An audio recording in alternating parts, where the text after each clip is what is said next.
लगातार पूछे जा रहे हैं, बार बार पूछे जा रहे हैं। जी हाँ, 10 साल से यही प्रश्न पूछे जा रहे हैं। इस बार भी पूछे जाएंगे तो पूरा तैयार कर लो। मैं इस वीडियो के माध्यम से आप सभी को क्लास 12th के जो मतलब फिजिक्स है उसके 10 अति महत्वपूर्ण प्रश्न बताने जा रहा हूँ। पूरी किताब का निचोड़ है और आप अपने मॉडल पेपर में देखेंगे, प्रीवियस ईयर क्वेश्चन पेपर में देखेंगे, अपने बुक्स में देखेंगे, किसी और चैनल पर जाकर देखेंगे तो ये सारे प्रश्न बहुत इम्पॉर्टेंट आपको देखने को मिलेंगे। आप तैयार कर लीजिए। इसके बाद भी अगर महत्वपूर्ण प्रश्न रहेंगे तो उसको भी मैं आपको अपने चैनल के माध्यम से जो है तैयार कराऊंगा। ना केवल हमारे चैनल पर आपको मतलब कि क्वेश्चन दिया जाएगा बल्कि एकदम याद करा दिया जाएगा। बस आप हमारे वीडियो को देखते रहिए। एक बार में नहीं याद होता है तो दूसरी बार थोड़ा स्पीड बढ़ा कर देख लीजिए। गारंटी है कि आपको यहाँ पर जो फिजिक्स के क्वेश्चन मिल रहे हैं वो पूरा का पूरा आपको याद हो जाएगा। तो चलिए अब वीडियो की शुरुआत करते हैं। ठीक, जो सबसे पहला वाला हमारा नियम यहाँ पर है, सबसे पहला वाला जो मतलब कि क्वेश्चन है, जो पहला वाला आपका प्रश्न है वो कूलाम का नियम। आप सबको मालूम है कि कूलाम का नियम बहुत बहुत इंपॉर्टेंट है और शायद आप सभी को याद भी होगा, फिर भी मैं बता रहा हूँ जिनको नहीं याद है। हेडिंग डालिए कूलाम का नियम, फिर लिखिए किन्हीं दो स्थिर बिंदु आवेशों के बीच, किन्हीं दो स्थिर बिंदु आवेशों के बीच कार्यरत वैद्युत बल, किन्हीं दो स्थिर बिंदु आवेशों के बीच कार्यरत वैद्युत बल दोनों आवेशों के परिमाणों के गुणनफल के अनुक्रमानुपाती तथा उनके बीच की दूरी के वर्ग के व्युत्क्रमानुपाती होता है। सेंटेंस एक बार फिर से देखेंगे। किन्हीं दो स्थिर बिंदु आवेशों के बीच कार्यरत वैद्युत बल दोनों आवेशों के परिमाणों के गुणनफल के अनुक्रमानुपाती तथा उनके बीच की दूरी के वर्ग के व्युत्क्रमानुपाती होता है। ये दो आवेश हो गए Q1 Q2, इनके बीच की दूरी R हो गई। तो कूलाम के नियम अनुसार जो बल लगेगा दोनों आवेशों के बीच वो इन दोनों आवेशों के परिमाण के गुणनफल के अनुक्रमानुपाती और उनके बीच की दूरी के वर्ग के व्युत्क्रमानुपाती होता है। इतना लिख दीजिए। अथवा करके प्रोपोर्शनल हटाएंगे, कोई ना कोई नियतांक आएगा और यहाँ पर नियतांक आता है 1/4 पाई एप्सिलॉन 0 और ये Q1 Q2 R स्क्वायर है। स्क्रीनशॉट जल्दी से लीजिए। अब चलते हैं दूसरे नियम पर। ठीक, कूलाम का नियम हो गया, दूसरे परिभाषा पर चलते हैं। खैर, तो दूसरी परिभाषा हमारा है रेखीय आवेश घनत्व।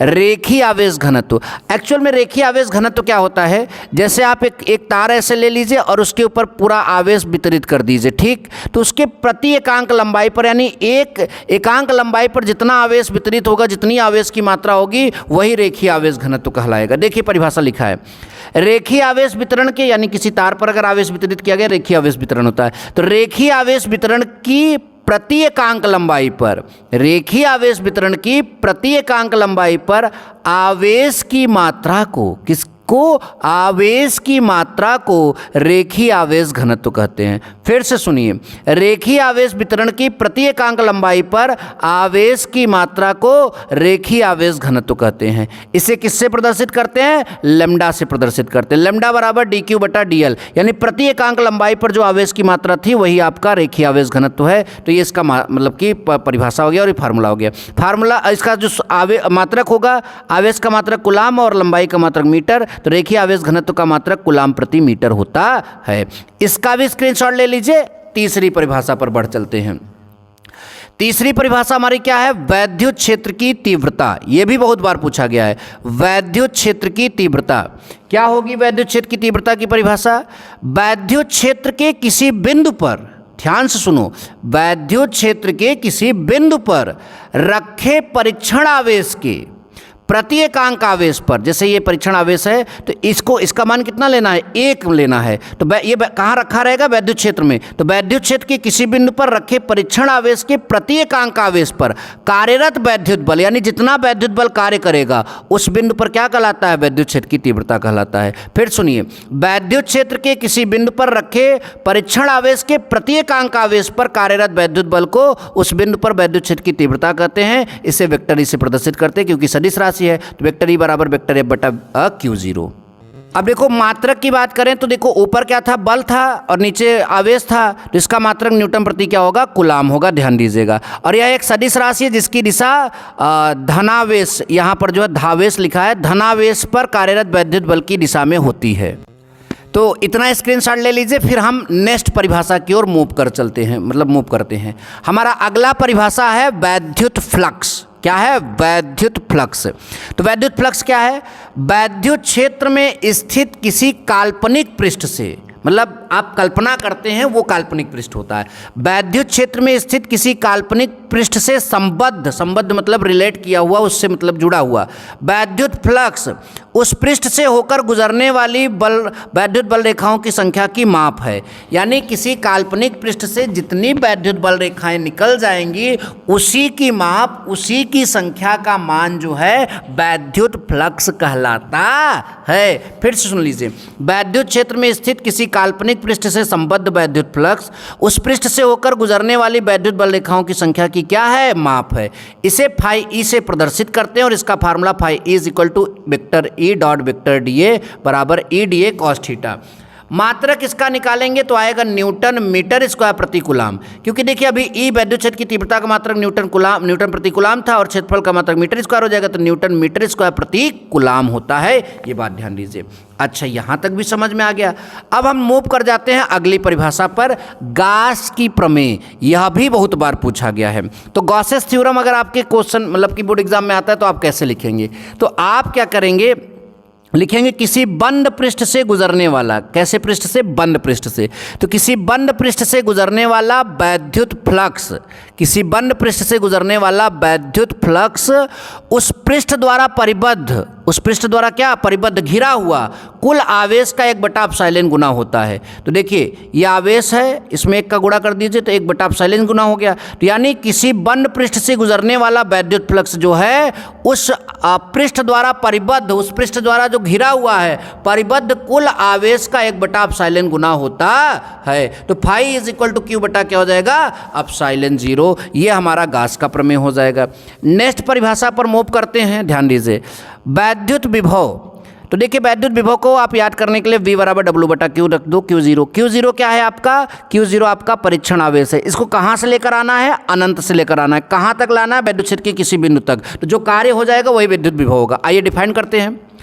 किसी धन परीक्षण आवेश को, ये धन परीक्षण आवेश है, किसी धन परीक्षण आवेश को अनंत से वैद्युत क्षेत्र के किसी बिंदु तक, किसी धन परीक्षण आवेश को अनंत से वैद्युत क्षेत्र के किसी बिंदु तक लाने में वैद्युत बल के विरुद्ध, किसके बल के विरुद्ध? वैद्युत बल के विरुद्ध बाह्य स्रोत द्वारा प्रति एकांक आवेश पर, यानी इसके एक मान, इसका एक मान लेना, उसके प्रति एकांक आवेश पर किया गया कार्य को उस बिंदु का वैद्युत विभव या उस बिंदु पर वैद्युत विभव कहते हैं। तो ये आप जो है यहाँ पर जो है इसका स्क्रीनशॉट ले लीजिए, फिर इसका मात्रक वगैरह बताते हैं, फिर अगली परिभाषा पर मूव करेंगे। ठीक, ध्यान दीजिए।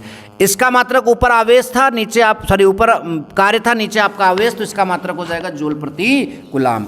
नेक्स्ट परिभाषा हमारी है वैद्युत विभवांतर। तो देखिए वैद्युत विभवांतर क्या है? एक बिंदु से दूसरे बिंदु तक अगर आवेश को ले जाओगे तो विभव का अंतर अर्थात विभवांतर हो जाएगा। तो देखिए कितना सरल है। वैद्युत क्षेत्र में किसी धन परीक्षण आवेश को किसी एक बिंदु से दूसरे बिंदु तक लाने में, फिर से देखिए, वैद्युत क्षेत्र में किसी धन परीक्षण आवेश को किसी एक बिंदु से दूसरे बिंदु तक लाने में वैद्युत बल के विपरीत, किसके? वैद्युत बल के विपरीत बाह्य स्रोत द्वारा प्रति एकांक आवेश पर, बाह्य स्रोत द्वारा प्रति एकांक आवेश पर जो है किए गए कार्य को उन दोनों बिंदुओं के बीच क्या कहते हैं? विभवांतर कहते हैं। तो दो बिंदु ए बी होंगे तो उनके बीच का विभवांतर VA माइनस BB होगा। फार्मूला आएगा W बटा Q0। मात्रक फिर से वही जूल प्रति कूलाम, या फिर इसी को हम क्या बोलते हैं? वोल्ट बोलते हैं। तो इसका भी आप स्क्रीनशॉट ले लीजिए और नेक्स्ट परिभाषा पर मूव करते हैं, मतलब चलते हैं। वैद्युत धारिता देखो यहीं से डिफाइन कर दो। आवेश और विभव के अनुपात को वैद्युत धारिता कहते हैं। कैसे डिफाइन करोगे? किसी चालक की वैद्युत धारिता C जो है, किसी चालक की वैद्युत धारिता उसे दिए गए वैद्युत आवेश तथा उसके कारण विभव में परिवर्तन के अनुपात के बराबर होती है। फिर सुनिए, किसी चालक की वैद्युत धारिता उसे दिए गए वैद्युत आवेश तथा उसके कारण वैद्युत विभव में परिवर्तन के अनुपात के बराबर होती है। इसका मात्रक क्या है? इसका मात्रक फैरड होता है। क्या होता है? फैरड होता है, याद रखिएगा। ठीक, नेक्स्ट हमारी हेडिंग है, नेक्स्ट हमारी परिभाषा है विभव प्रवणता। विभव प्रवणता क्या है? वैद्युत क्षेत्र में दूरी के सापेक्ष, देखो ये दूरी है, उसके सापेक्ष जो है अब विभव में परिवर्तन हो रहा है, तो वैद्युत क्षेत्र में दूरी के सापेक्ष विभव परिवर्तन की दर को, वैद्युत क्षेत्र में दूरी के सापेक्ष विभव परिवर्तन की दर को विभव प्रवणता कहते हैं। और विभव प्रवणता बराबर dV बटा dr, ये हमारा क्या हो जाएगा? फार्मूला हो जाएगा। यहाँ तक भी आप सभी को अच्छे समझ में आ गया? अच्छा, अब एक और परिभाषा है, 10वीं परिभाषा, इसको भी ध्यान से देखते हैं। वैद्युत धारा, हालांकि आप सबको याद भी होगा, देखो लगभग 10 मिनट में 10 परिभाषा हमने कर लिया।